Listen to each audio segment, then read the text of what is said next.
I saw Kevin Hart and Cenat playing basketball. And about 30 seconds in, I was so upset and angry because I was like, I had no idea that Cenat was so bad at basketball. Like, why do you have a basketball hoop in your backyard if every time you shoot the ball, you're not even hitting the rim? He just hit the backboard so hard, the ball came spilling off the backboard right back to him. I'm like, this is bad. And then you had old Kevin Hart trying to post him up. So you got these two small men. One is obviously bigger than the other. And then one is saying, yeah, you a mouse in a... Y'all are both small. What are we talking about here? They're both little people. So to see another little person trying to back down another little person, it's like watching the Smurfs. Like, what was going on here? Yo, Beth, that shit crazy.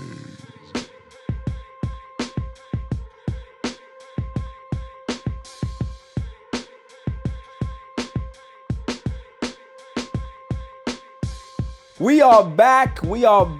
Welcome back to the All Even Podcast. My name is Barry Grant Jr. You can catch the show on Instagram and Twitter at All Even Podcast. You can listen to the show on Podbeam as well as Apple Podcasts, Spotify, iHeartRadio. Catch the show or clips on TikTok as well at All Even Media. I'm all over the place. Also, go to YouTube. Hit that subscribe button. Like, share, and comment. Tell a friend to tell a friend because the page is growing. We are getting closer and closer to that 11K. We're going to get to that 15K, 20. We're going to keep going. Silent Assassin is here. Nobody else is here today. You know, we're still having that Thanksgiving hangover at this point. Well, how you doing? Pretty good. Yeah? Good. Yeah, I've had a good week, so. Good week. How was your Thanksgiving? It was good. Had a lot of good food, saw all the family, so it was a fun night. What was the best dish that you had? I'm a big mashed potato person. So Really? yeah. I don't like mashed potatoes, man. Ow. It's old people food to me. You know, when I don't have any teeth, then I can be able to say, all right, I'll eat that. But no. Those are the best. No. Well, what's your go-to? Oh, wait. I'm a big pasta guy. I like pasta. Not on Thanksgiving though. Yeah, I never had pasta. Turkey, I need that. I need my oxtail. Uh-huh. I need not a ham guy. Not a ham guy at all. But definitely I'm a turkey guy. Need my Jamaican dishes as well. You know, Jasmine, she put her foot in it, roundhouse kicked it. It was great. It was great. One thing though. Mm-hmm. One thing I will confess. Normally, you know, you go to people's houses on Thanksgiving or you house hop. Mm-hmm. That was a young thing back in the day. I used to go to like 7 people's houses and collect plates, right? As I've gotten older, I've realized that once Thanksgiving starts to come around, I get that itch of like, okay, it's holiday time because as soon as you blink, it's Christmas and all of this stuff just kind of runs together. And I try to find excuses not to go anywhere. You know, I say, oh, kid's sick, or oh man, you know, something's wrong with the car. Oh. So for example, you know, Jasmine's family, you know, somebody was sick and we were just like, oh, that's the excuse. Yeah, man, somebody's coughing over there. Really? Oh man, we wish we can be able to join you guys, but we just can't do it. I don't want to deal with people. I just don't. You know, I'd rather just be in my house because the thing is, you have to put on your clothes. You gotta travel. You gotta sit somewhere and be uncomfortable for a little while. Then you gotta go home, especially when you eat food and you're tired. I don't want to drive. It's better that I just roll over and just go to sleep here. That's true. I don't know. I guess I'm just a miserable old man. I understand that. But it was great yesterday because all I did was I ate my food, cleaned up, rolled over, and went to a coma. That was great. It was good. So, you know, that's just my thing. Like, I get the traveling, seeing family. But this year, I was actually excited to just not do any of those things. No knock to anybody else that does it. You know, family's important, but I wanted to be in my hole, this year. But yeah, it was great, man. I love Thanksgiving. I think Thanksgiving is one of my favorite times of the year. Can't even say it's a holiday because we know exactly what it is. It's just amazing how like we can turn something so negative into such a positive, right? Yeah. Like, just think about what happened back then. You're like, oh, yeah, we're sharing your food. And they're having all of these nice conversations and, hey, turkey. And then after people eat and they're sitting there and they got the itis and hell breaks loose after that. It's like, how do we turn that into a positive? I just don't get it. But hey, we did it. So I get it. Lots to get into today. We have the Thanksgiving games. We have some games today as well. We are recording on a Friday. Let's see what else is going on here. We have the Cowboys. I don't understand why they want to win games all of a sudden. They tell you need a tank and then you're not tanking. I don't understand it. Jerry Jones is talking about extending Mike McCarthy. I don't know what world we're in, but we can figure that out. I'm gonna go ahead and go into a nice tirade like I always do. But this one is gonna be a lot different, and you're definitely gonna want to watch this. Tua and the Dolphins, they're kind of like the laughing stock of the league right now, just because of they can't get over this hump. I'll go ahead and discuss it further. Your guy Daniel Jones found a home, after kicking the Giants to the curb or vice versa. He's a quarterback of a new home and might get even a chance to play, possibly. They better not ever let him play. But, you never know. It's possible. We have Anthony Edwards calling out his team. Something's going on with the Knicks and Mikail Bridges. We want to talk about that. Lakers need to do something about their roster. They're having some issues, and it's the worst kept secret in the room that they need to trade. The Chicago Bulls are open for business, and that means they want to get rid of everybody. We got Mets offseason. The Juan Soto watch continues. There's updates there. There's some crazy stuff that happened a few days ago where Red Sox fans are going nuts. And I'm here to tell you, you need to relax. Okay, you need to relax. Irrelevant news of the week. And then the greatest segment on the planet, Dummy of the Week. Dummy, yeah. And before we get into all that, I am not somebody who watches Kai Cenat. I don't. He's very popular amongst the kids. Listen, kid's doing his thing. Salute to him. For whatever reason, I was scrolling, looking for stuff, or was looking for me, and I saw Kevin Hart and Kai Cenat playing basketball. And I was just like, oh, well, this should be funny, right? You got these two short guys that are going to go play basketball against each other. Let me see who actually wins. So I started to watch this clip. And about 30 seconds in, I was so upset and angry because I was like, I had no idea that Kai Cenat was so bad at basketball. Like, why do you have a basketball hoop in your backyard if every time you shoot the ball, you're not even hitting the rim? He just hit the backboard so hard, the ball came spilling off the backboard right back to him. I'm like, this is bad. And then you had old ass Kevin Hart trying to post him up. So you got these two small men. One is obviously bigger than the other. And then one is saying, yeah, you a mouse in a... Y'all are both small. What are we talking about here? They're both little people. So to see another little person trying to back down another little person, it's like watching the Smurfs. Like, what was going on here? It was horrible. Kevin Hart couldn't score. Kai couldn't score. It was just like, dude, y'all don't hoop. All that money you got, nobody can hoop. It was bad. It was very embarrassing. I didn't like it. Yeah, I didn't. I saw they were on live stream, but I didn't see the basketball part. But I'm not a fan of either of them. So You're not a fan of Kevin Hart? I don't follow him really. I see. So I see. it's not like I don't like him. Yeah, it's not just that really- he's yeah. not in your purview. I get Yeah. it. I get it. I get it. Yeah, I mean, Kevin Hart's a funny guy, but that was bad. I just didn't like it. You know, it's just like, come on now. Somebody got to make a basket. And then you trying to back him down and it's like a foul fest. What are we doing? Just look, it looked bad. Like, you know, I digress. You know, it's just, when I see bad hooping, it bothers me. You know what I mean? You got all that money. You're supposed to go hire a lethal shooter. I've seen Cenat and Kevin Hart do something. Have him there, but as a referee, like, be able to figure it out. That was bad. I've watched jail ball before. That was like midget jail. That was like midget jail ball. Get out of here with that and don't do that again. Don't do that again.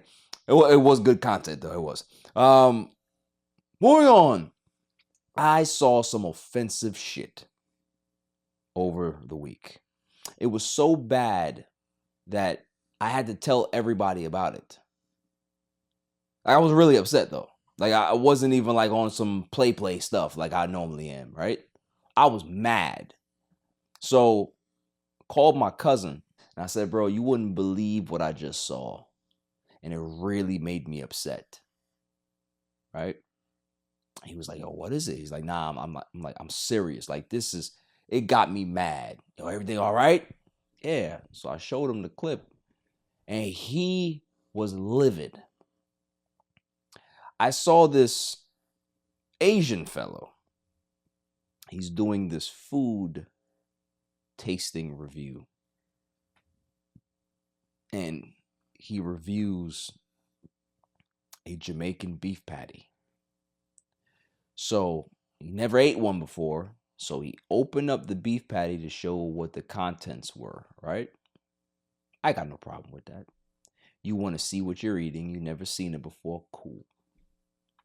The biggest problem that I had, though, was that he broke the patty open, left it open, and then proceeded to have a knife and eat a beef patty with a fork and knife. What are we doing?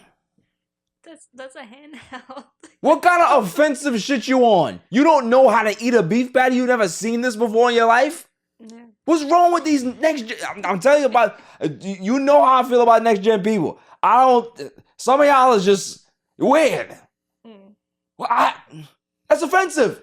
As a Jamaican, it's offensive to me that you would take knife and fork, cut the beef patty open, and don't even have the decency to close it. You ever seen nobody eat an empanada like that? No. So why would you disrespect the beef patty like that? I even like pizza and all that stuff. Anything else like with a hand. Yeah. Listen, anybody that eats a pizza with knife and fork is a serial killer. I don't care who you are. You check it, not, years down the road. Hey, I didn't see it coming. I did. Man used a knife and fork and ate a pizza. Killer. It's wild business. Yeah, I don't even like, because even, it's not even like messy. Like, no, I mean, it is like, beef patty is like it's very flaky, right? But it's designed to eat as a hand type of situation, not with a knife and fork, fam. I was mad. I was really mad. Not gonna lie to you. So, yeah. After the break, we're gonna talk about some Thursday night football, those NFL games. Man, I don't really care, but a lot of people do after the break. Yo, it's your man DJ G Money from that Flip the Script podcast. You see it? We in the studio right now. Flip, shut up. Yeah. Oh, listen. Shout out to the All Even podcast. My man Barry Grant Jr.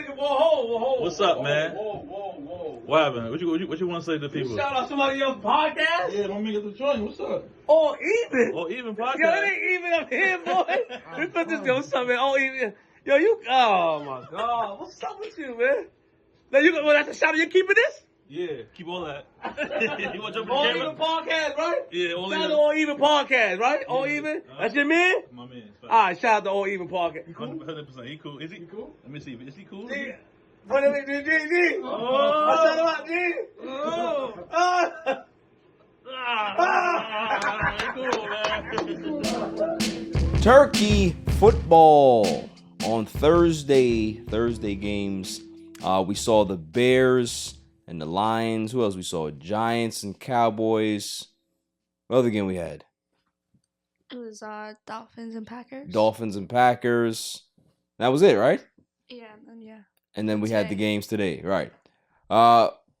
Biggest egregious game that we seen obviously was Bears and Lions. Lions win the game 23-20. Bears had the ball in command. They had the 2-minute drill was one of the worst things I've ever seen in my life. So they ended up driving the ball down. There's a pass interference. There's a holding penalty. They go ahead and advance the ball. They're pretty much in field goal position. And then Matt Eberflus has a brain cramp. First off, you had Caleb Williams that they couldn't snap the ball in time. They get a false start. They got to call a timeout, right? They blew a timeout there. So now you have one timeout, under 2 minutes. You just completed a pass, and now it's like, okay, you have a decision to make. You can be able to see what's going on. Well, no, they go ahead and they take forever to snap this ball. Caleb Williams gets sacked, and he gets up with like 40-something seconds to go, and nobody's in a rush. No one's in a rush. Gets back to the line, and no one's in a rush. Mind you, you have a timeout left. So you could have literally called the timeout, gathered your team, be able to get a couple of plays, because once the timeout is called and you throw a pass and it's incomplete, the clock stops. Somebody catches a pass across the middle and they get tackled. Now you can be able to rush back to the line, spike the ball, and now you can have your kicker come into the game with a chance to tie the game with a field goal. How do you botch that? They lose the game because there's no more time left. They didn't call a timeout, and Matt Eberflus was just sitting on the sideline like. So when they asked him after the game, it went his quarters to play. That's how we called it. Okay, that's how we called it. Here's the door. This is what we calling. Get your ass the hell out of here. They couldn't even wait until Sunday or Monday to fire his ass. The next day, they couldn't do it. Listen, I've said that I think he deserves another shot because, listen, he's been the coach for a little while now. I think this is his third season as a coach. 14-32 record he's had. God awful. Really bad, right?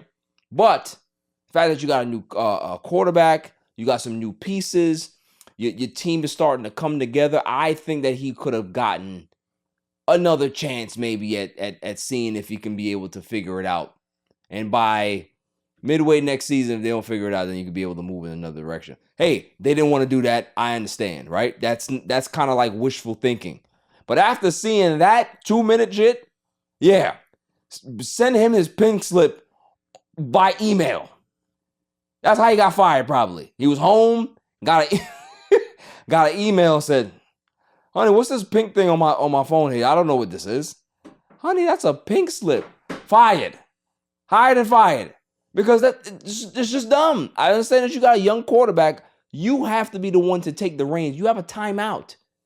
Call the timeout. Gather your young quarterback after he gets sacked. It's just dumb. Bears fans are beside themselves. Lions fans are laughing their ass over like, man, that was a gimme. The Bears gave away so many games this season with bad clock management, bad plays down the stretch. And you have to blame the head coach for that. So here's my thing. Where do they go? Do they go get themselves a offensive guy? Because Eberflus was supposed to be a defensive guy. Clearly it shows because he knows nothing about clock management. Do they get a guy like Ben Johnson that they were actually coaching against in that last game? Possibly. Do they go get a guy like Mike Vrabel? Mike Vrabel will actually be a great fit for the Chicago Bears. Tough-nosed coach, tough-nosed, hard-minded guy that doesn't take no crap. full accountability. I think he'd be good for a guy like Caleb Williams. He'd be good for the defense, good for the overall team. I like a Mike Vrabel for that particular situation. So we'll see what happens. But, you know, they're going to start their coaching search early, as they should. And, yeah, it was insane to watch, right? Just watching it, seeing how it unfolded. It's like, yo, did y'all moving like y'all up 10? You're down. Get to the line. Do something. Use your legs, Caleb. Do something. Get your team involved. Everybody's kind of like in the huddle just looking around. Hey, he can't get nobody's attention. You the quarterback. Say, yo, focus. We got to get this field goal. You got the head coach that's... So, yeah, he deserves to get fired. It's just, you know, maybe he wanted to get fired. That's the thing, too. Maybe you get so tired of being, like, told that you suck, how bad you are. You're reading all of these tea leaves. You can't even take your kid to school because they're like, oh, you're the son of that dumb coach in Chicago, aren't you? Are you as stupid as your dad? Like, that's the thing, too. Kids are mean. So he's probably like, you know what? I'm just tired of this. I'm going to just throw the game. Just like how you ever seen that video of that umpire? He was so mad that the batter was like getting on his nerves that the guy threw the ball. It was like 9 feet out of the strike zone. Called a strike and walked the hell off the field. Like, you're just tired. You just want to go home. So maybe Matt Eberflus just wanted to go home. So we'll see. We'll see what happens. But the Bears, I think they have a good infrastructure. I think a lot of people will want to, you know, put their hat in the ring here and see if they can be able to be the head coach and turn this thing around. The Chiefs are inevitable at this point. They look terrible. They don't play any good games. Pat Mahomes is running game was But somehow they just figure out, like, they just make people make mistakes. The refs, I don't know if the refs make bad calls, and they just escape with their lives on the football field.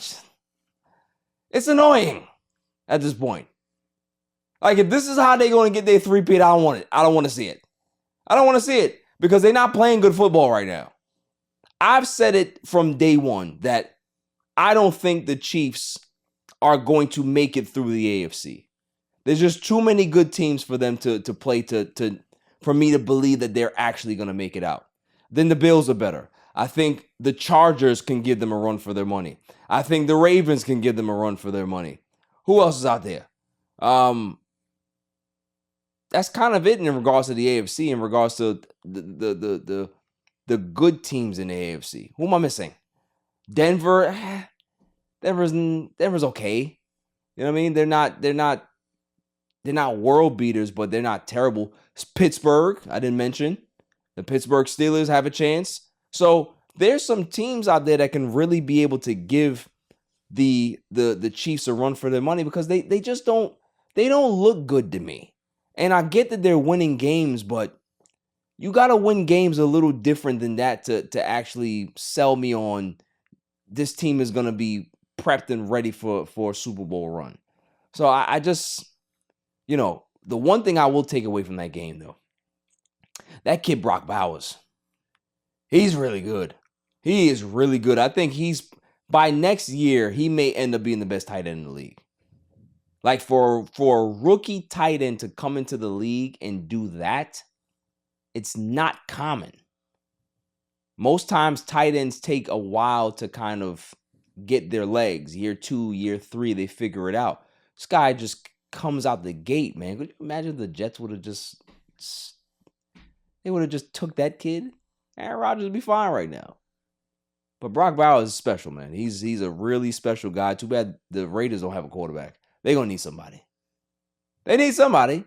They can take Dak. Take him. Take him. He'll be fine over there. It's Vegas. It's a good environment. Good, sports branding and all that stuff, sponsorship. Just take him.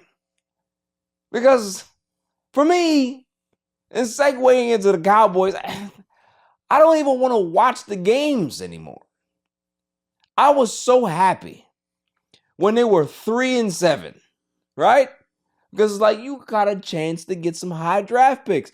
This is good. Lose. Don't put in Cooper Rush. Put the other guy in.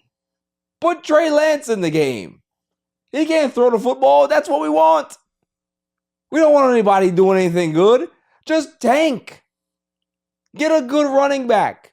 Get a good player. Get another wide receiver. But no, they don't want to do that. They beat the Commanders when they shouldn't have beat the Commanders, and they beat those lowly Giants. If DeVito would have played, they'd have lost. They put in Drew Lock. He's terrible. You didn't see the interception that he threw on a screen? Who does that? Yeah, it was terrible. It was bad. But of course they gotta win the game, right? And now everybody's feeling good. Michael Parsons talking about, oh, well, I knew I was gonna come back and have an impact. I don't care. Yeah, you had 5.5 sacks in the last 5. Yeah, well, whatever. I don't care. What I do care about is what is going to happen after this. How this win streak, or I don't know if they're going to be able to make a run at the playoffs or whatever it is, if they can win, 4 out of their last 5, I have no idea, right? If that were the case, Jerry Jones has already put the notion out there that old Mike McCarthy may be eligible for an extension. Yeah, it's on the table. When I saw that report, I said, what? How? Everything's falling apart. He doesn't have control of the room. His offense is terrible. The running attack sucks. All of this stuff. And you see who he picked for defensive coordinator? Has it worked? No. Everything's bad. And you're going to warrant a contract extension? There was an inflection point and a crossroads that I faced long time ago. Because I grew up a Jets fan. I also grew up watching and admiring the Dallas Cowboys at the same time. So I was a dual fan. Appreciated both franchises. After a while, you lean more one way than the other. I lean more Jets than I lean Cowboys. And then after a while, I was really bogged down with the Jets. And then they did something that I told them not to do. I said, hey, if you guys draft Geno Smith, I'm out. That was it for me. Because I knew it. 1 year out, I was telling everybody, the Jets got their eyes on Geno Smith. If they draft him, I'm out.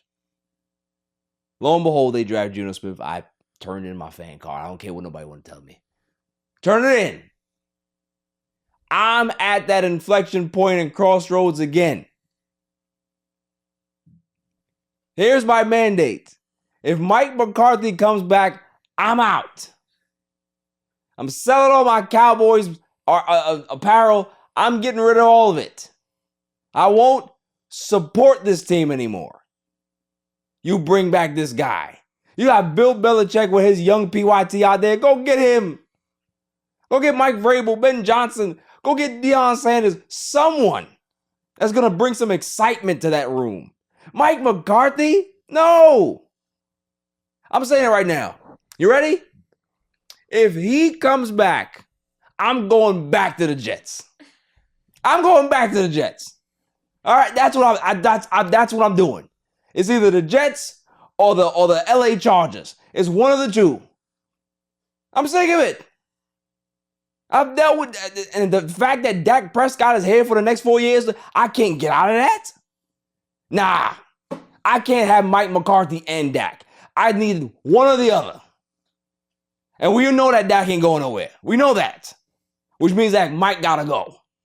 And if he stays, I'm out. I'm going back to the Jets. I am. I'm sick of it.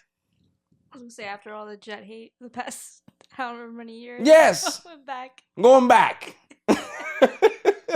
I'm going back. I can't do this, man. It's just dysfunction at the highest level. If I'm gonna deal with dysfunction, at least give me Aaron Rodgers. At least that. It's just terrible.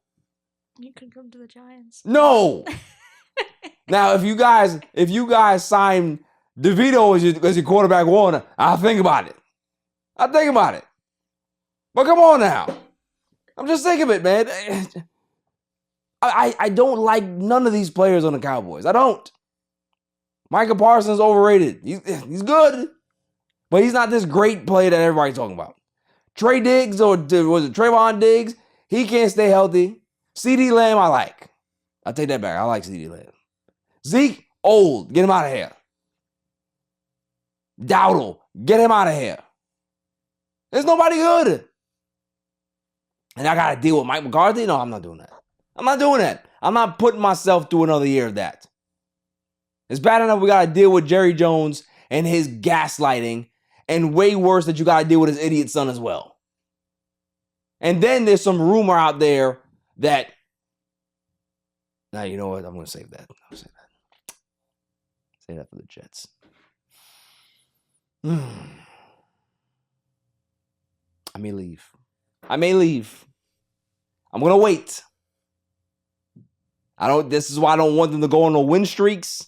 I don't want them feeling good about themselves. I don't want you to get to 7-7 and think that you got a chance. I don't want that. Because every game you win, it gives Mike McCarthy more of a percentage to stay. I'm rooting against it. Damn that. Moving on.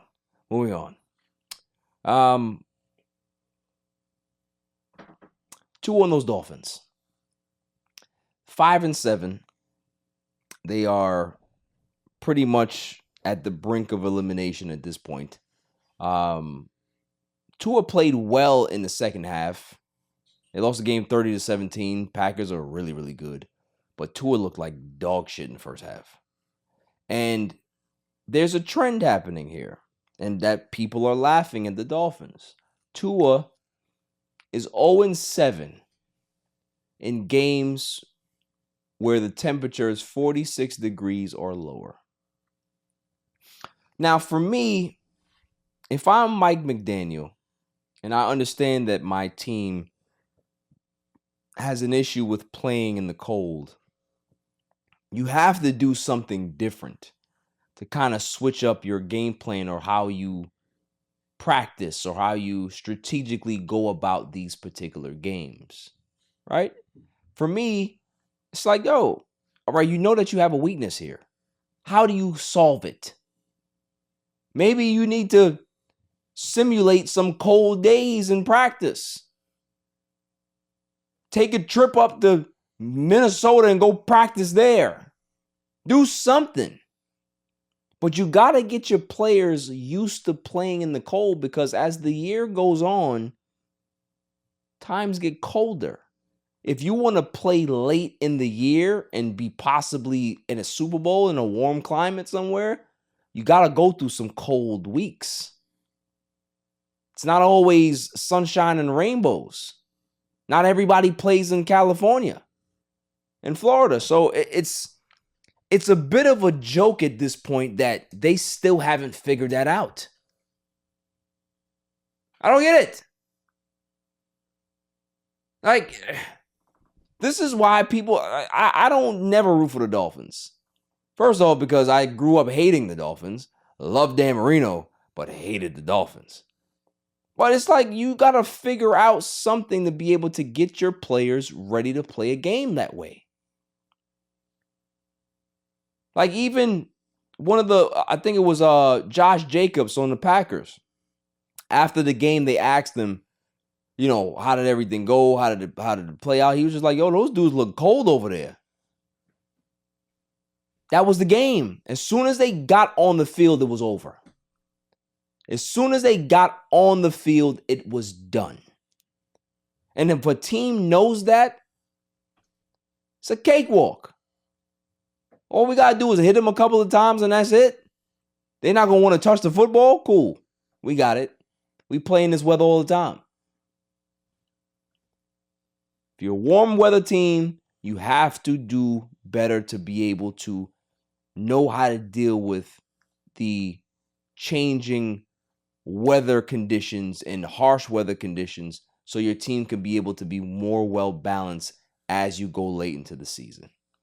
It's not that hard. I see a lot of teams struggle that way, and I just don't get it. Find some dudes that are not from Florida. How about that? Find some guys that grew up in Wisconsin and Minnesota and all these cold-ass places. Alaska. Go find some players that go there. If there's a college out there, go pick all of them. That's what I would do. I'd get some cold-blooded dogs. Simple. So, the Dolphins are who they are. They'll always be the Dolphins because if they can't play in the cold, then they'll never play in February. And that's a fact. Moving on. Daniel Jones. He's gone. And the part that confuses me is that all of a sudden, he's a free agent. And you got all these people talking about, oh, well, Daniel Jones is going to pick his new destination. And, there's so many teams that are vying for his services. I'm just like, we talk about the same Daniel Jones that I watched. That guy. Who's vying for his services?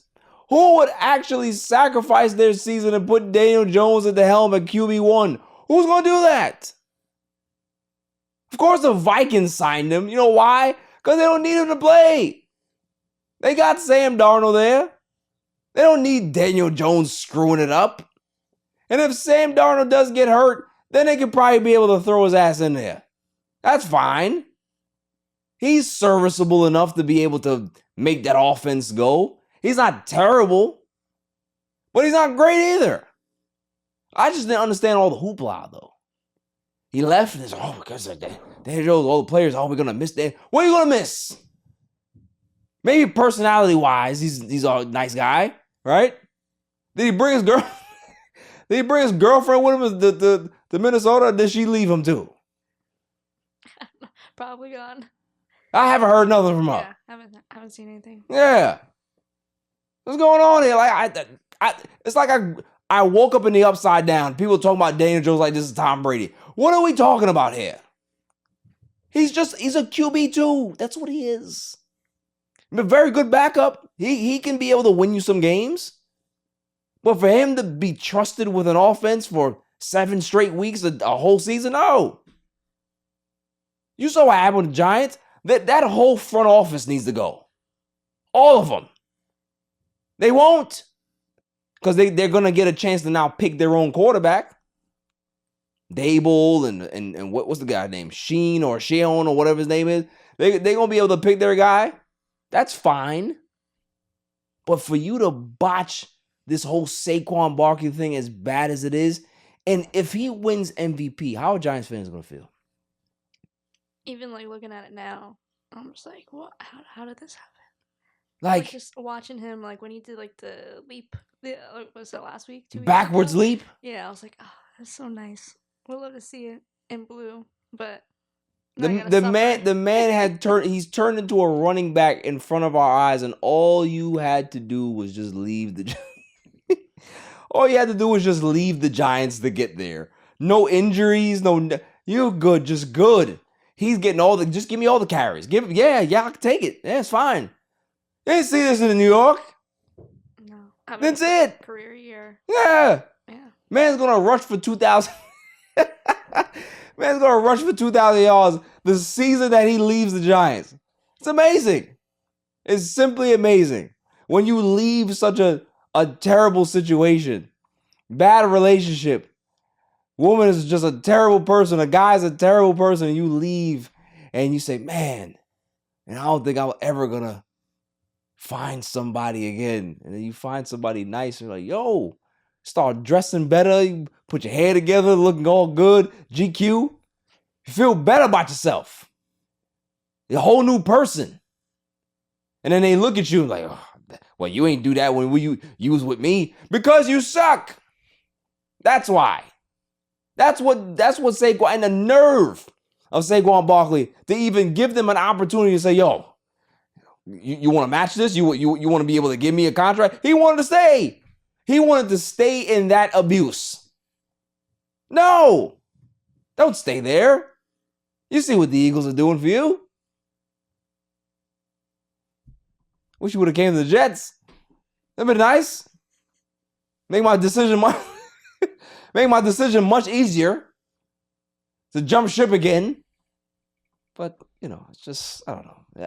Daniel Jones, I hope that his career continues, right? I don't want to see him out of the NFL. Because like I said, I think he's a very, very, he's a talented guy. He's an incomplete quarterback. Like, he has the tools to be good, but there's just something missing with him. Looks like a very nice guy, but doesn't have leadership qualities to me. And if you don't have leadership qualities, there's no way that you can be a quarterback and a QB1 for an extended period of time. After the break, my irrelevant news of the week. It's going to be very interesting. Yo, this is Cigar Gents and Gals. I want to give a shout out to my boy Barry for All Even Podcast. Keep doing your thing, bro. Killing it. Now it's time for my irrelevant news You gotta be of the kidding week. me. I mean, how do you watch them? They stink. Every Thanksgiving, something crazy happens. Whether it be somebody that invites two of his mistresses to the same party and this is very uncomfortable. Something. But look who gets into the world of outrageous. Popeye's Cajun-style turkey got some folks on social media ready to crash out. So if you look at the picture, and I'm going to send this to you because you should see the picture of this turkey that they sold. This ain't no damn turkey. This is a pigeon. This is a pigeon in a bag that they're serving people. And for the people out there that can't afford a damn turkey, right? That's sad. Like you go to Popeye and say, oh, they're serving turkeys, and it's pretty half off, and I could be able to take this back to my family and we can have a nice Thanksgiving because you can't afford it, right? And you see this pigeon come out of this bag, I'll be mad. Like, don't do this. Don't do this. I'll be wondering where all the pigeons go. Because you don't see none of the pigeons like the Chinese restaurants, they don't do that. They don't kill the pigeons. I don't see that. Cats, I don't, Donald Trump would tell you something different. But it's the pigeons. Where do they go? I don't know. I feel like if you get like deep down on TikTok, you could see in the city that these people are cooking some suspicious looking animals, roasting them over the fire. The dark talk. You go down the dark talk, you can find some stuff. Yeah, I'm telling you, I be seeing some. I'm like, hold on, bro. That don't look like no regular bird, fam. That look like street bird. That's a pigeon. That's just bad. Like, why would you want to sell people that, man? And mind you, somebody's gonna eat that too. Somebody's gonna eat it, and they're gonna say it's good. It's sad. It is. They should be sued for this. But we don't sue people. We just say, we're going to write a review. But you should see the picture of this. And what's crazy about it, right, is that when you see the actual bag, the Popeye's bag that the bird is in, it does look like it's a packed turkey, right? It looks like a turkey. So when you unveil it and, there's a big, thick turkey in it, this is just a bird that had some... It was wrapped up, had some paper around it to maybe fluff it up. This is scams. Scams. This is terrible. Really, really bad. Horrible. Moving on. This is why you need to If you're not going to cook on Thanksgiving, don't. Just find somewhere to go. Find somewhere to go. Take some Tupperware with you. And just find a way to get to the back and take food slowly. That's all. You don't want to be the person to be standing where the food is and taking food noticeably. Because somebody's going to call you out on it, right? Whether it's going to be outright or they're going to be whispering or you're going to be the talk of the town after the fact and then you're not going to be invited back next year. You don't want to do that. You want to be strategic in regards to how you steal the food. You know what I mean? You can be able to talk to somebody. Yo, that's crazy. I didn't get a chance to eat some of that. Does that taste good? Yo, that shit was banging. Hey, yo, can I have some? Yeah. I'll make you a plate. Cool. They make you a plate. So now you can fake like you about to eat some. Now you just throw that in the Tupperware. You know what I'm saying? Put that aside and then you go do it again a little bit later. That's how you got to do it. There's ways to be a food thief. You know what I'm saying? That's what I'm saying, especially around Thanksgiving time. You just got to go somewhere that there's a lot of people. You don't want to go to some Thanksgiving situation where there's like 8 people. Everybody going to be looking at you. You need at least 30 people there so you can be able to hide amongst the nonsense. Moving on. Commanders urged to consider bringing back Redskins logo. We've talked about this, right? Redskins logo was fire. I don't know about this whole Commanders, Washington football team. Just bring back the Redskins. It's not, if they're not offended by it, and the chief guy wasn't offended by it, then just bring it back. That's all right. You can be able to incorporate their history into the team. Have a bobblehead night. Make sure you bring them in. Like, invite the community. Make them a part of the actual Redskins family. I don't see nothing wrong with that. Bring them back. Bring back the Redskins and bring back the Cleveland Indians too. Bring them back. Guardians. What the hell's that? You can find anything else. Well, why would you choose the Guardians? What does that even mean? I don't know. Bad name. Just terrible. Yeah. Yeah, bring back the Skins. I don't care. They were a great team. Their logo was good. Jersey was fire. Everything about the team was just fire, except them losing all the time. But they just had a nice look to them. So bring that back. Bring that back.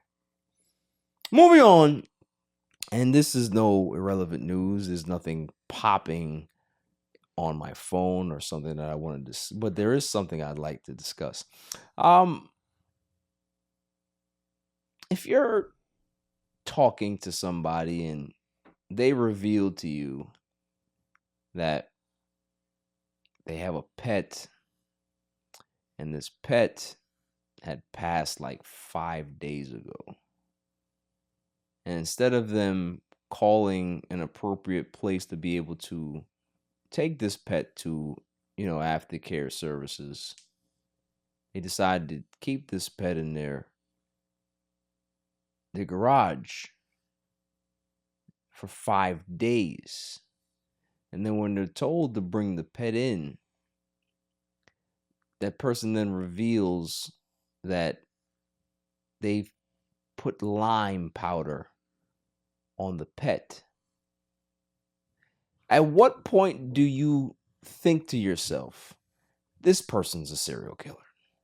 Because who just has powdered lime just laying all over the place, and then the first thing you say to yourself, oh my goodness, Pebbles is dead. What I'm not going to do is put Pebbles in the freezer because I don't want to put Pebbles next to the turkey. Where am I going to put Pebbles? Garage. Okay. Yes, garage. So we're going to just lay Pebbles here, right there. Nobody's going to touch him. Man, maybe Pebbles will start to stink after a while. What can I spray some? Can I put some mothballs here? Can I just tie it with a whole bunch of bags? No, the first thing you think about is lime powder. Every time I've heard lime powder or seen it, it's been in a movie where somebody was a serial killer.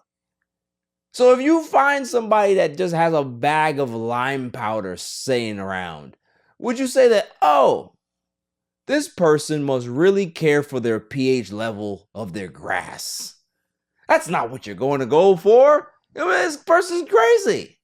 Lime powder? No. I heard this story.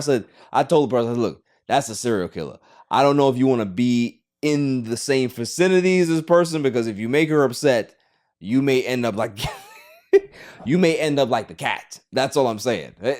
Very creepy. There's certain things that you need to watch out for, right? I've always said that there's certain signs that you should watch out for, especially women that are out there dating, on the dating scene or vice versa, right? You need to watch out for somebody who has nervous tics. Those are pretty off-putting, right? You need to watch out for somebody who eats pizza with a knife and fork. That's one of the biggest ones for me. You need to watch out for somebody who wears New Balances all the time, because that's pretty terrifying as well. The fact that you only have one brand of shoe that you wear, I don't understand that. That's kind of weird, especially a man. Like, you wear all New Balances, walk away. And then somebody who just has a bag of lime powder somewhere in their house. Serial killer. I watch too many crime shows to know that those are not the signs. That's all I'm saying. Like, it bothered me. It wasn't even a cat that passed. Like, she wasn't even infected by poor Pebbles dying.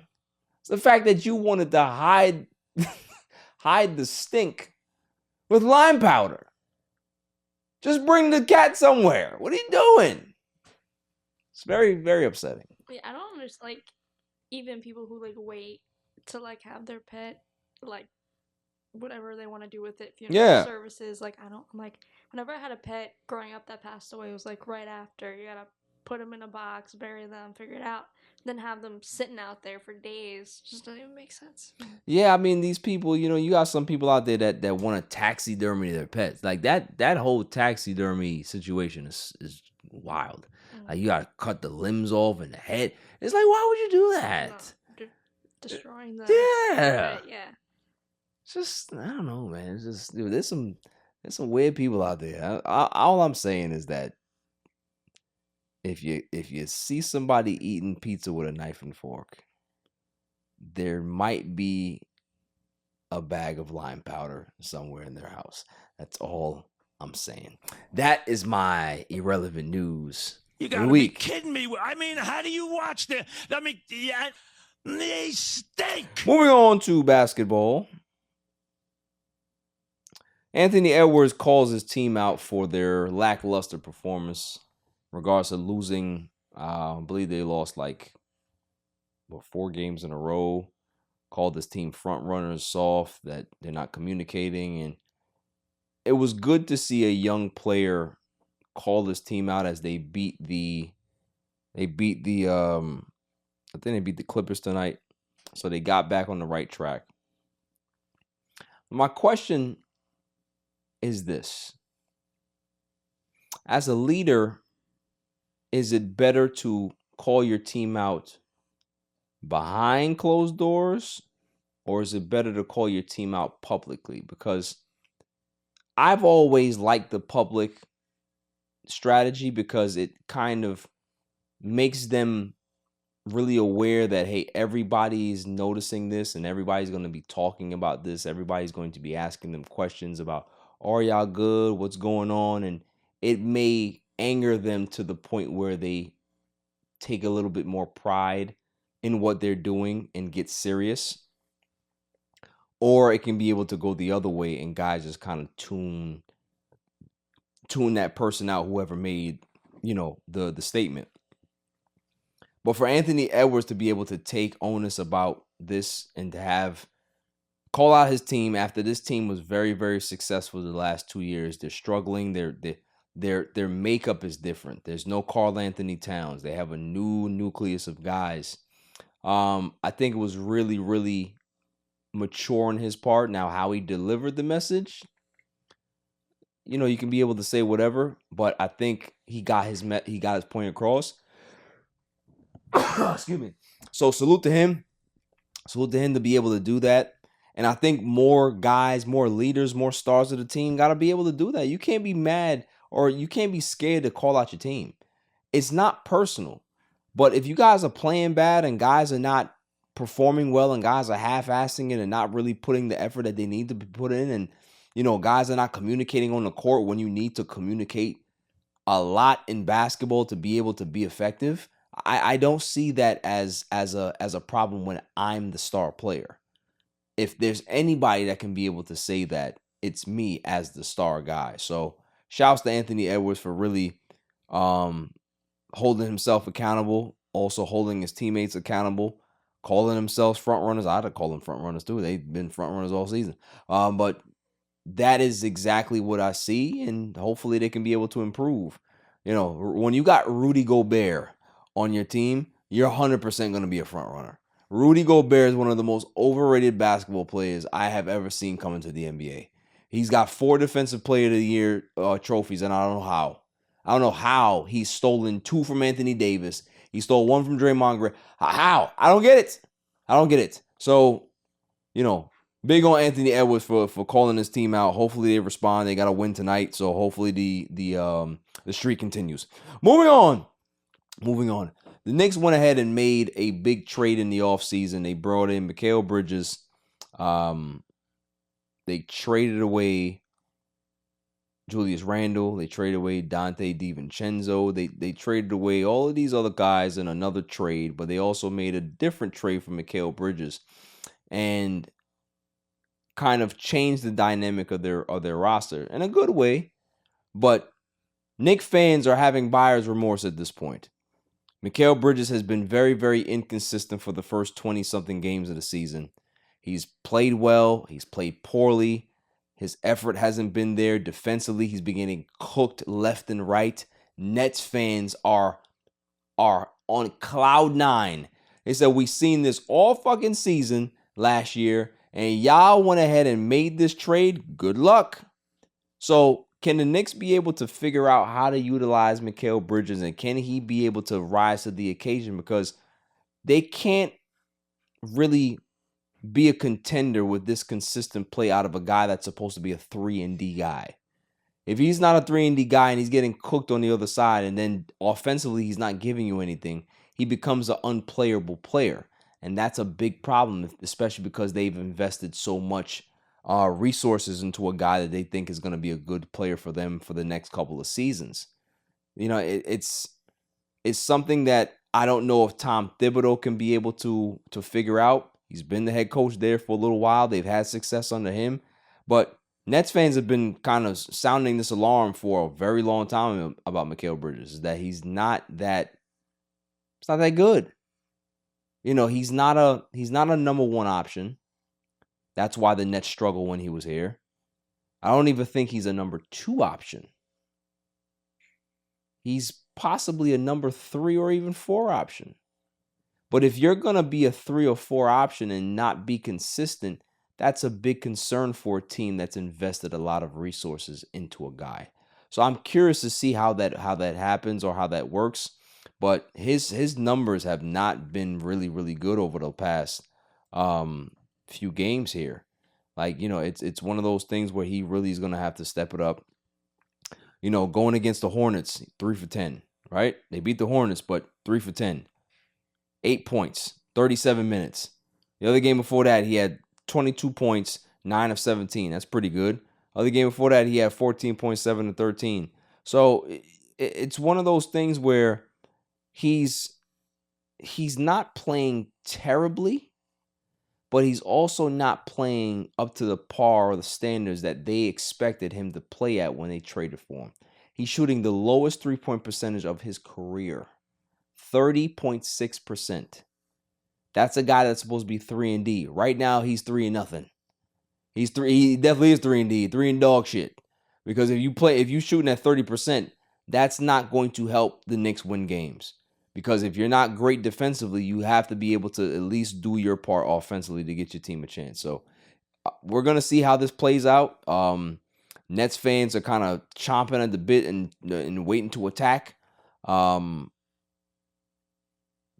his numbers are not terrible, but he's been very, very underwhelming. So moving on. Lakers need to get a trade. The Lakers they've played pretty inconsistent basketball this year. They're 11-7. They don't look terrible, but you can tell that they need something different. And the problem with them is that they lack size. And if you lack size in the NBA, especially in the Western Conference, it's not going to bode well for you and your chances to be able to compete at the next level or the highest level. Anthony Davis is playing out of his mind. LeBron James is as well. Austin Reeves, Dalton Connect. These guys are playing good. But D'Lo, rubbish. Rui Hachimura, inconsistent. Just came back from injury. He doesn't look good. There's no Jared Vanderbilt. He hasn't come back yet. There's no Christian Wood. He hasn't come back yet. Gabe Vincent, I don't know what happened to Gabe Vincent. Gabe Vincent looks like Kai Cenat playing basketball. The man can't score to save his friggin' life. He's terrible. You have Max Christie. I don't know what happened to that kid. He got paid, and he just went back to being garbage. It's garbage, got paid, back to garbage. They gotta make something happen. They can't go into the second half of the season past the trade deadline without making a move. They gotta make a move. They gotta get wing play. They gotta get a big man, and they have to see what they can do. If they trade a guy like D'Lo, I think you can be able to move LeBron James and have him moonlight at point guard for the majority of the game, and kind of move him from point guard to point forward, power, whatever it is. But they're gonna have to figure something out because this team is just very inconsistent, and they don't have a lot of depth. They gotta make a move. I would like to see Valanciunas. I'd like to see a Vucevic. I'd like to see even a Brook Lopez. I'd take somebody that can be able to be there, be a rim protector, hit the three, just be a body in the paint, because we don't have a big right now. And outside of that, man, I think JJ Redick is doing a great job. I think he's knocking it out of the park. I love the fact that he's very ornery and has an attitude after post games. You know, he just walks off of the interview. I love it. I knew he was going to be this good. I knew it. So it's not a shock to me, but they got to make a move. Moving on. Chicago Bulls are up for sale. Not the team, but the actual, the roster. Fire sale is coming. Everybody's going to be available. You got Zach LaVine available, Lonzo Ball, Nikola Vucevic. Everybody is available. They said nobody's pretty much untouchable. So what does this say for teams that are trying to contend? Does Zach LaVine have a place to go? I don't know how many contending teams are going to say yes to Zach LaVine due to the fact that he's owed a lot of money over the next 3 years. He's owed like $43 million this year, $48 million the year after that, and $49 million player option. Like, this guy's owed a lot of money. And I don't know if teams are going to be able to pony up that type of money because, one, they don't think he's worth it because he's not a number one scorer. See, if you're a number one guy, then you would be more content saying, all right, we can be able to mortgage the farm for a guy like this because we know that he's going to be the A on our team. But if he's not the A and he's not even the B, he's more of a C, how much do you give up for a C guy? How much do you give up for a third banana? Not much. Would you pay $49 million for a third banana? You'd be stupid to do so, unless you're taking back something that is worth value outside of that albatross of a contract. So we're going to see what happens. But I think Zach LaVine is a prime candidate. Lonzo Ball, I think, would be a prime candidate as well, but he has to show if he can still be able to play at a consistent level due to the fact that he's had some injuries. He hasn't played a lot of games over the past couple of seasons, and it's about seeing how he bounces back and how he can be able to contribute to see if he does have a market out there. I think the Lakers would be a market for him as well, but it's more about, can we see how you're going to be able to hold up over time and how that knee is going to respond. Vucevic, I think Vucevic is going to be a guy that is on everybody's radar because the Chicago Bulls asking price is not that high. Some executives are saying that, he can probably go for 2 second-round picks. Yeah. If he can be able to go for that low of a price, then that bodes well for him getting traded to a lot of contenders, guys that are ready to win now. So we're going to see, man. But the fact that Chicago Bulls are finally doing a fire sale, it's about damn time. It's about damn time. It's like 3 years too late. They've been rubbish for a while. And it's time for teams like my Lakers and some of the other people to pick the bones. Pick the bones and get some good players so we can be able to do something. Yeah, take D'Lo. You can take D'Lo. We'll take Vucevic and make it square. That's it. I'm sick of it. I'm sick of watching D'Lo get cooked. We need something else. Moving on. Now we'll save it. Because I need to let loose on this next one. Pause. We're going to talk about those Mets after the break.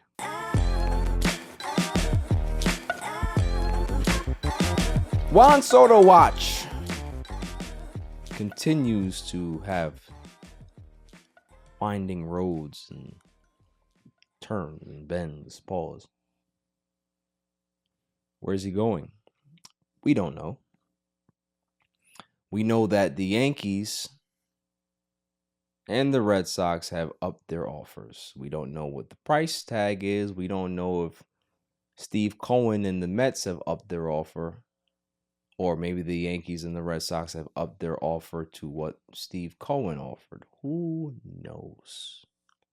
All we know is the Dodgers are out there making moves, and nobody else ain't doing a damn thing.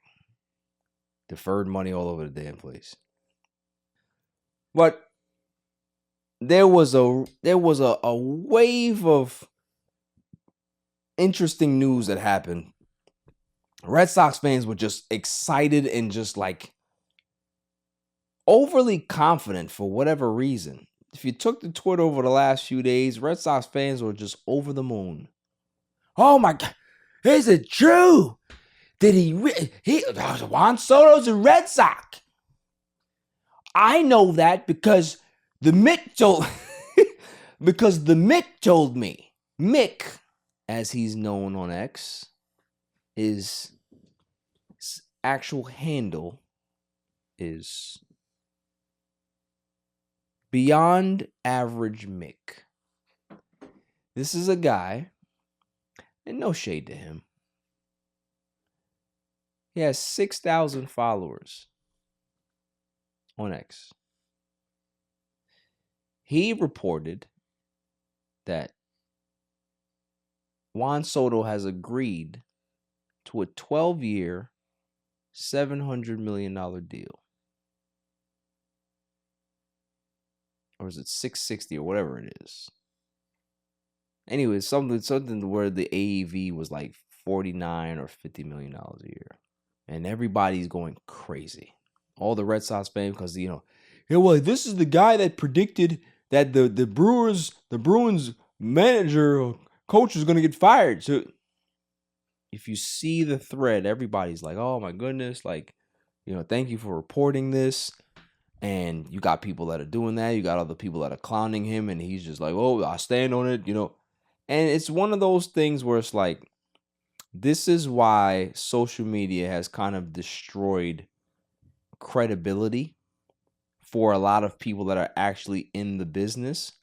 Because if somebody can be able to spark a rumor or some BS like this, and it's picked up by Michael K, it's picked up by this person, it's picked up by that person, it's picked up by big time media outlets. Do you not vet things anymore? Do we not vet sources anymore? The only people that I listen to, his name is Jeff Passan, Ken Rosenthal, I'm a John Heyman guy. I understand that sometimes he be getting stuff wrong, but I like John Heyman because he likes the Mets, right? Outside of that, no. Jeff Passan is kind of like the Shams of the NBA. If he don't say it, I don't care. So let's just talk about this for a second. Even if Juan Soto were to agree to this deal, well, it's Thanksgiving it's past Thanksgiving. It's about to be the first of the month very soon, right? Why wouldn't there be breaking news? Then he came out with another report that, the Red Sox management, they were planning to have like a media statement put together. And the fact that my tweet got crazy press, they had to pull it back. Really? All 6,000 of your followers? Really? It's nonsense. Jeff Passan came out and said, what I'm thankful for on Thanksgiving is people that actually know what the hell they're talking about and they're not just internet sources that believe nonsense. So Jeff Passan throwing shade. Multiple other people are throwing shade. Hell, you had Hector Gomez come out and say, yeah, that guy's right. I heard the same thing. No, you didn't. You're also a guy that gets things wrong. Last time I checked, Francisco Alvarez was waiting for a contract extension. You had tried to report this back in early in the season that any day now, Francisco Alvarez and the Mets are going to get an extension. Really? I see. Got you. So there's so much news and stuff out there and people that are posting things that we need to really try to find out or try to get a vetting system that makes sense. This dude is just trying to be famous because if it is true, look, I said it. I was the one that broke the story. If it's not true, nobody cares because he's looking for credibility. He has none. And I'm not even throwing shade at him, but there's better ways to be able to do this. Hell, I have sources. I had sources in LA in regards to what was going on with the whole JJ Redick situation. I reported that JJ Redick was going to be the head coach in March. It's no news to me because I heard it. So I get the source part of it, but to put yourself on a limb like that when there's clearly no indication that this is happening, I don't know. But let's say if it were true that Juan Soto picked the Sox. How did we get here? Where the Mets were the front runners, the Dodgers have a chance, Red Sox had a chance, Blue Jays had a chance. And who else did I not mention? The Yankees? How did we get here? Why would he choose the Red Sox over all those other places? Well, according to, what's going on, Rafael Devers had a conversation with Juan Soto. He likes the fact that the Red Sox have had a Dominican influence and culture there for the last 20 plus years. They have a culture of winning.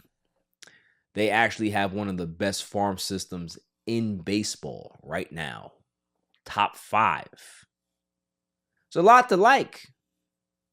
Problem is that, can you trust the front office to spend consistently? They haven't done so over the last 3 years or so. They've been really, really bad. They have money. They have money coming off the books. So if he were to choose the Red Sox, cool. My whole thing about this entire ordeal is that let's hear some numbers. Damn that. I'm tired of it. Oh, up the offer. What's your offer? Need to hear it. Because as a Met fan, I'm a little pissed off. I'm not even pissed off to the fact that some team might be in on him more than us. It's just the fact that this is dragging on I'm not gonna say it's to the point where it's annoying now because it's not there yet. But if this drags past day 2 of the winter meetings, which would be Wednesday the 9th, we have a problem. Because now everybody's gonna be held up. Deals that the Mets need to make are gonna be held up. And I don't like that. And furthermore, anybody that don't want to take our money, you go screw yourself. Because we got the money, we got the fun, we got the fans, we got Queens. There's so much alike. I don't understand why anybody would use us to try to get more money from the Yankees. Why would you want to go there? You went there already. You lost. Team not good. Come on now. I wouldn't be mad if he goes to the Red Sox. Wouldn't be mad. It wouldn't affect me. It would only affect me if he goes back to the Yankees and the Dodgers. Those two. You go to the Blue Jays, fine. You want to go to the Red Sox, go ahead. You want to go to some dark horse team, that's fine. Just don't go to the Yankees or the Dodgers. Because, as I said last week, nobody cares about your damn history. Nobody cares about Monument Park. Nobody cares about all those deferred payments that you're doing over there in LA. We don't care about that. But my thing is, if Scott Boras is trying to get the most money for his client, clearly it's going to be Steve Cohen. That's clear. If you're trying to use Steve Cohen to get more money out of the Yankees, then why don't you just negotiate with the Yankees? Your client didn't sound like Aaron Judge did last year. Aaron Judge said, yo, I want to be a Yankee. I've always wanted to be a Yankee. I wanted to get this deal done in spring training. I wanted to get this deal done during the season. I want to be a Yankee, but I understand it's a business. Turn down more money from the Giants to go back to the Yankees. But we had a feel that this guy wanted to still be here. Did we get that feel from Juan Soto? No. Juan Soto, after the game, said, yeah, everybody's on level playing field. But here's the outrage, right? So we got Red Sox outrage. Here's Yankee outrage now. Juan Soto signs an endorsement deal with Celsius. And everybody's like, oh, well, Celsius is the brand for the Yankees. Does that mean that he's signing back? No, it's not. It's not. It's money. The man wants money. So whoever's giving him the bag is where he's going. That's it. We don't care about history. He doesn't give a damn about David Ortiz. He relaxed him, but it's about if the Red Sox are going to offer him 13 years at $650, it's not going to be enough. He wants 701. That's the number that he's looking for. He may not get it, but he wants to get close to it. So, Silent Assassin, how do you feel as a Met fan? Are you tired? Are you good? Are you nervous? Are you anxious? What is it? I'm still pretty confident he's gonna land with the Mets, just because we talked about it before. Other episodes where he's kind of hinted that he does like the Mets, and if it is about money, no one else is gonna give him more money than Steve. And Facts. I just can't. And either way, I just can't see him leaving New York if he does stay with the Yankees. That's I don't know. It would suck to see him in the Bronx, like boring. Yeah. Gray. No one wants to be there. And the fact that we would lose 2 generational superstars to Yankees. Mm-hmm. A-Rod should have been a Met. He wanted to be a Met, and the Wilpon screwed it up. We know that. And then we lose Juan Soto again. Come on. It's enough. Yeah. It's our time to get a bite of the apple. That's all I'm saying. Yeah, I feel like it would be our year to get that big free agent signing, but we'll see how it plays out. I really want it to be within at least the next like week or two. Just get it over with. Like you said, like once the winter meetings hit, have the meetings go on for a couple days, and then I want to hear the decision, because it also holds up the whole like rest of baseball, because he's number one free agent. I feel like he's just gonna go first in the big. Well, I mean, we had Blake Snell, but like a few other big name guys that the Mets are also interested in. Yeah. Soto's gonna be their number one choice in that, and then decide where to go from there. Yeah, I agree. I think it does not need to stretch out any longer than the winter meetings, the first day of the winter meetings. Let the winter meetings start off with a bang with that particular thing signed. Like wherever he goes, let that be what happens, and then everything kind of flows after that. That's what I want to see. It would be nice to see him sign before that, but is there any possibility on that? We'll see. I don't know. But Red Sox fans, Yankee fans, Met fans, we all need to kind of just relax, because none of us know what the hell is going to happen. That guy could be right, and he might be going to the Red Sox. We don't know. But when Jeff Passan and other people come out and say, yeah, you need to pump your brakes because that's not true, I believe a guy like Jeff Passan over Mick. And some of these Red Sox fans that are just incorrigible. Then you got some Met fans. Oh, well, we don't want him because we want to allocate that money somewhere else. Who the hell said that Steve Cohen can't sign Juan Soto and then get everything else he wants? Like the penny pinching and the money watching that Met fans do. It's like, I know y'all understand. I know y'all got PTSD. I get it. However, this is not the same type of situation. This owner has more money than we can imagine. He doesn't care. If he wants somebody, he will get him. Think about the big offseason that we had a couple of years ago. And then he signed Carlos Correa at 2 a.m. Like, he just went nuts. Because he liked the player. Saw that we had a need at third base. It was like, yo, yeah, get him.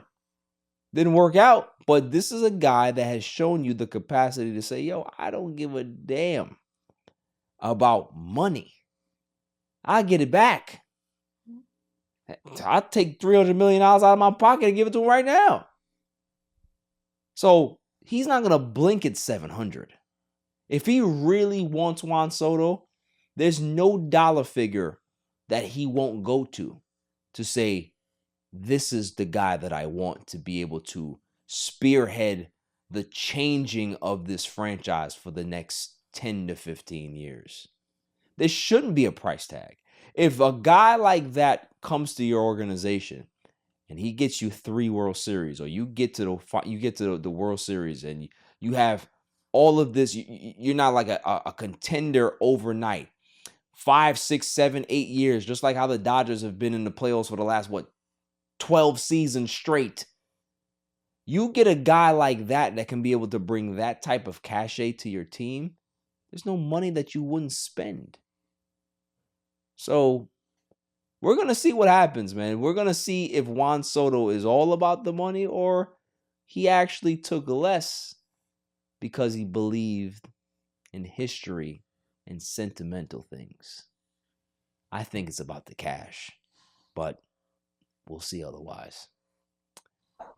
Well, end of the show. Kind of sad, but not really.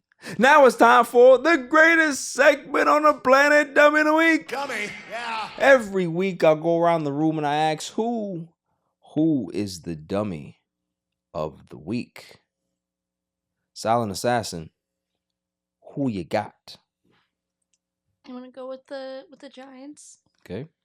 The whole situation over the Daniel Jones being primarily about money and wanting to let him go over that. I'm like, well, you're kind of blaming the situation on Daniel Jones not playing well, but they're the people in the first place who decided to give him all that money to a guy that could never really play well. Besides, he brought them to one postseason run, Yes. magical run. But I don't like giving all the hate to Daniel Jones. Say okay, he hasn't been the guy for the Giants, but like I said, we talked about it before, that the players in the clubhouse are like, this is not the only problem here. You know, Daniel Jones was, fine, whatever. But I don't know, the whole money situation I'll never get over, especially with Barkley doing whatever, he's doing over there in Philly. Just sucks, and just a bad situation overall. We could have superstar running back, and you have Neighbors that's really, really good, and they could have signed quarterback too. So I don't know. We'll see what the future holds for the team, but not the best situation right now. You could have literally got everything you got now and still been able to retain Saquon Barkley. Mm-hmm. You just would have had like a veteran quarterback right now that you're not paying a lot of money to, and then the team would have been bad. You'd have drafted a quarterback. It had Saquon, and now you can be able to rebuild this team the right way. Mm-hmm. It's just the dumbest thing I've ever seen. Mm-hmm. Like, they're just really, really dumb. But hey, listen, he's in a situation that he's in, and it's he's thriving in. That they're utilizing him the way he needs to be utilized, and it's good. I don't think that I don't think he regrets the situation. I know the Giants do, but I think it put Saquon in a situation where he can now be on the forefront and be in the spotlight to know how good he really is. I don't think he showcased how good he was with the Giants. He showed flashes of being good, having that burst of speed, being able to, separate 75-yard runs and, have a little shuffle pass and he could be able to take it to the house. We've seen those things, but we didn't really see his ability to be able to really run between the tackles. You're seeing him being able to run between the tackles now. That guy he put it all together this year, and shouts to him. I love it when the Giants suffer. I do. Should have treated the man better.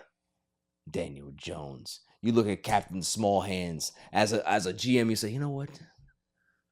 Who do I want to? Guy that's a physical freak and a poster child for my franchise. Kids wear his jersey. They like the earring that he wears. He just has a look. No, we don't want that guy. We want the other guy. The boring quarterback that makes Eli Manning look like Tom Brady. In regards to personality. What are we doing? So I don't feel sorry for the Giants. I don't. I hope that you guys picked the wrong quarterback in this year's draft. I do. I hope you picked the wrong guy. Don't pick anybody good. Giants need to be bad for another couple of years. But, yeah, I mean, that's a terrible decision. So, yeah, they have to. Dummy, yeah. I have a good one. I do. This one makes me feel warm inside. Pause. May I have the drum roll, please? And the winner for Dummy of the Week, Dan Hurley. Dan Hurley gets my Dummy, yeah. Now, what makes me laugh about life is that it always comes full circle. Dan Hurley, two-time national champion, back-to-back winner, right? He's the king of basketball in college. Everybody loves Dan Hurley. Oh, and then what ends up happening, right? There's a coaching search that's going on, and all of a sudden, man, Woj breaks this story. Dan Hurley is now in the running for the Lakers job. And when I saw it, even back then, I said, oh, Well, that doesn't go with my reporting. That doesn't go with my insiders. Something's wrong here. Come to find out, that's Woj's man. Woj knows the family. Dan Hurley wanted more money out of UConn because he's warranted getting that money for winning back-to-back national championships, and he wanted a raise. Respect for him. So he used the Lakers to get more money out of UConn. He was never going to take the job. We know that. My sources said that. You seen it. It was right there in front of you. Well, Mr. UConn, Mr. Dan Hurley, Mr. two-time national champion, is now 0-3 in the season. He can't win a game. Love it. Every time I see another breaking news, UConn loses another game. Oh, what happened? Maybe you should have took the money and ran. Maybe you should have went to the Lakers. Now you look like the guy that's complaining to refs, that's complaining about why your team is losing, not realizing that the league is caught up to your nonsense. There's good players around now. The UConn way, the Dan Hurley way is not working right now. I'm not saying that you're a bad coach. I'm not even saying that it's your fault that your team is in an 0-3 hole. Could just be the talent is not, playing the way they should.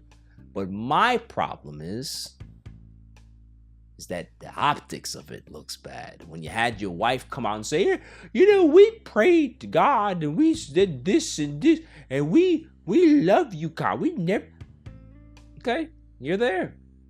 So when you end up losing 17 games this season, I want you to keep that same energy about how much you loved UConn and love to be here, and God told you to stay. God also probably told you, like, all right, cool. I'm a Lakers fan. God was like, I'm a Lakers fan. I'm gonna let it hurt. I'm gonna let it hurt. I'm okay. I'm fine with you being 0-3 because, yeah, karma is a hell of a thing. So please, Dan Hurley, go ahead and go on another media tour and tell people how much you didn't want the Lakers job, how you loved UConn, you wanted to stay.